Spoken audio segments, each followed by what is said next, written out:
Hello everyone. Welcome.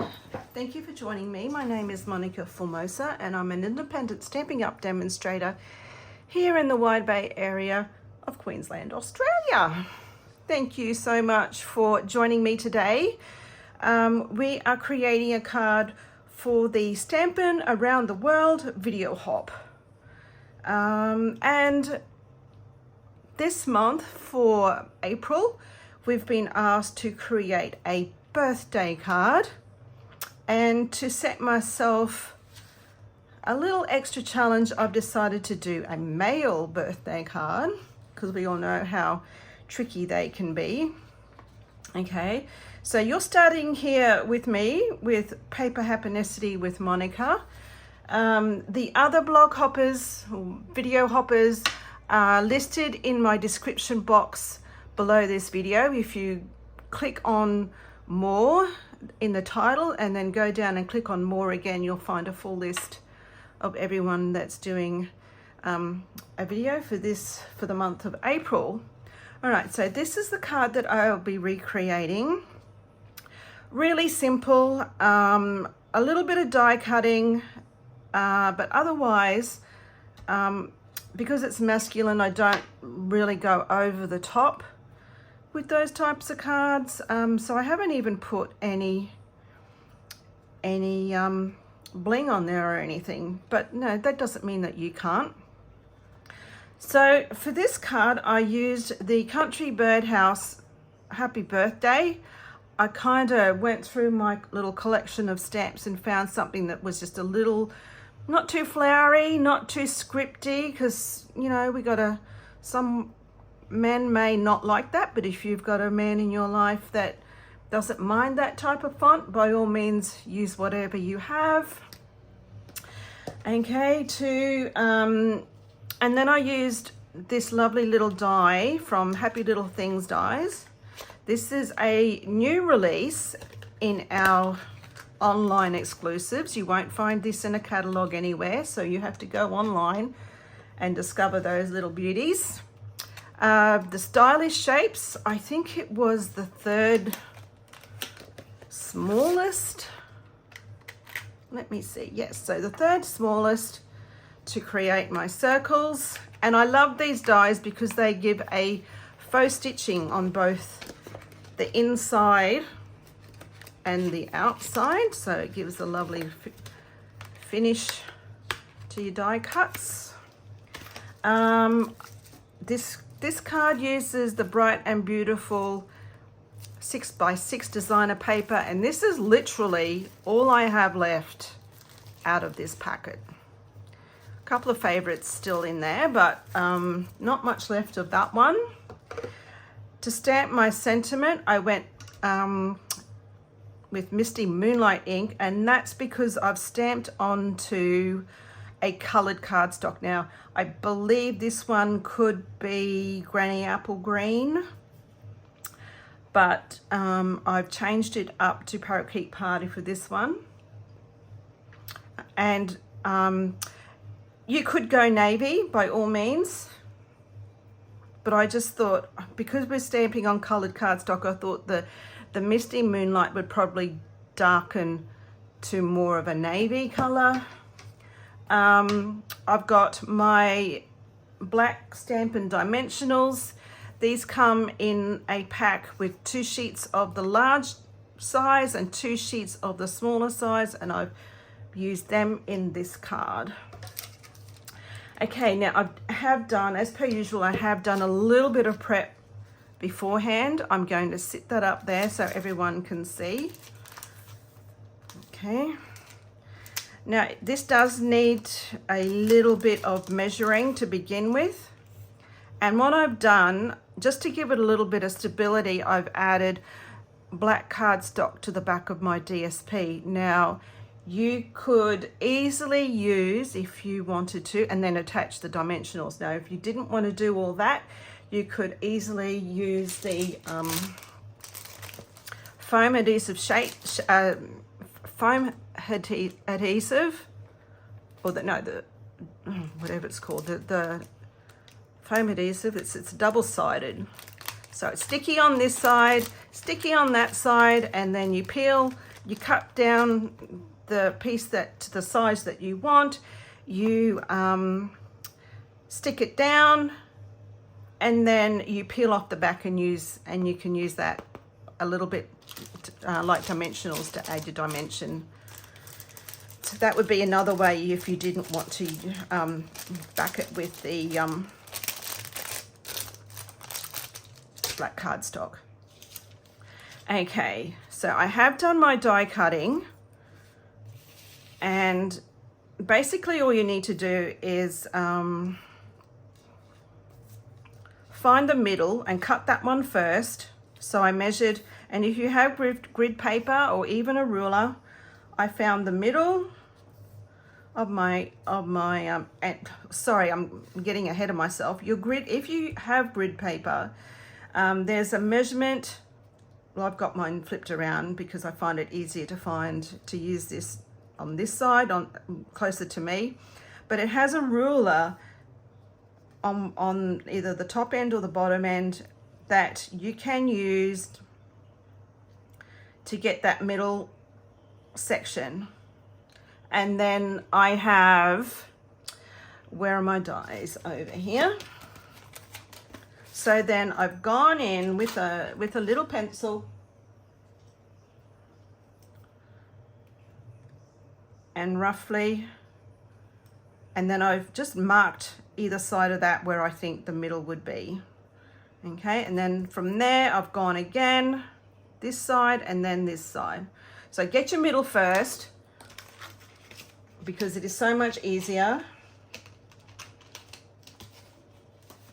And the measurement in, I've pretty much eyeballed it. There's no, I can see that it's not perfectly straight, but you know, that's okay. We've got to remember that we are handmade, not Hallmark. And I've just added then the dimensionals on the back. I've used the little minis. Okay.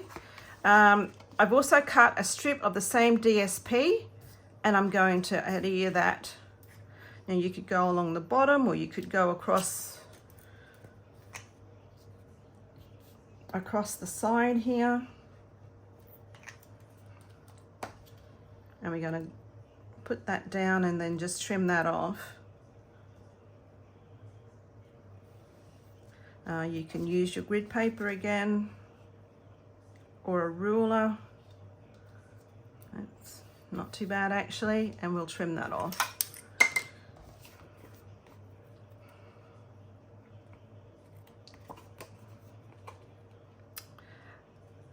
How's everyone going this week?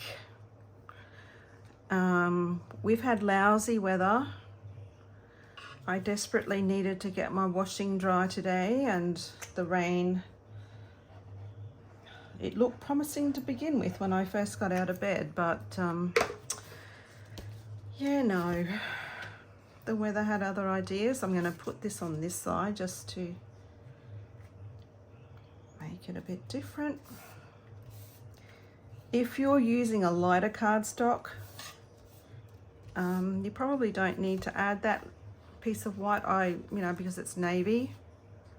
Okay, so now I'm just going to peel the backs off here.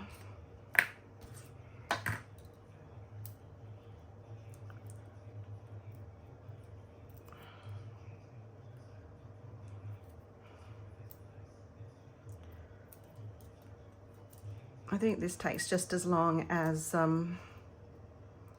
sticking them on sometimes.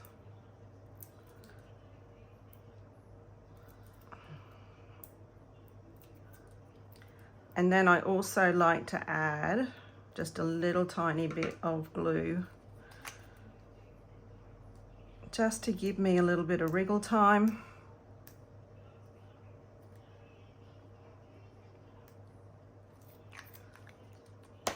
All right, so there's my edge, my fold, and it's basically just getting it down there where you need it to be.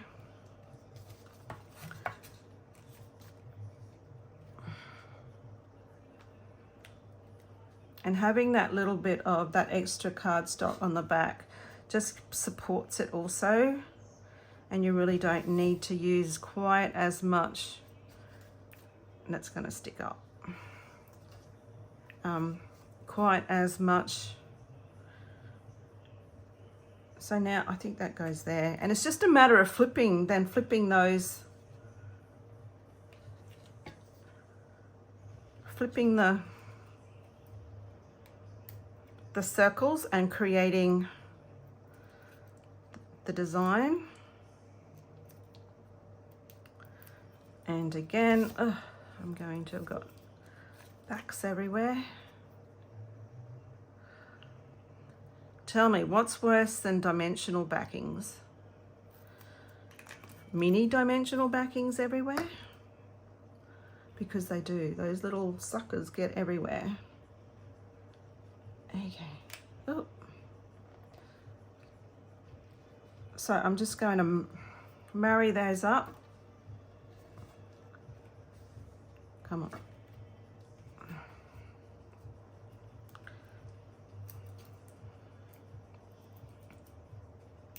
Really easy, really simple.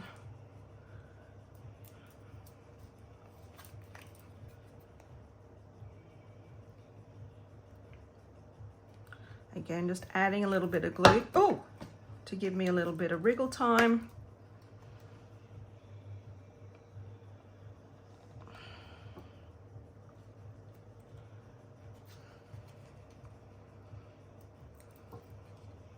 And you could use any pattern paper.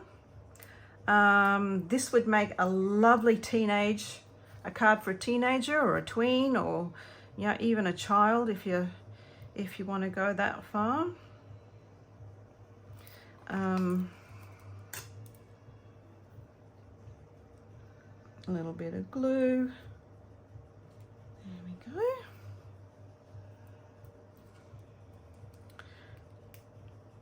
And then my sentiment.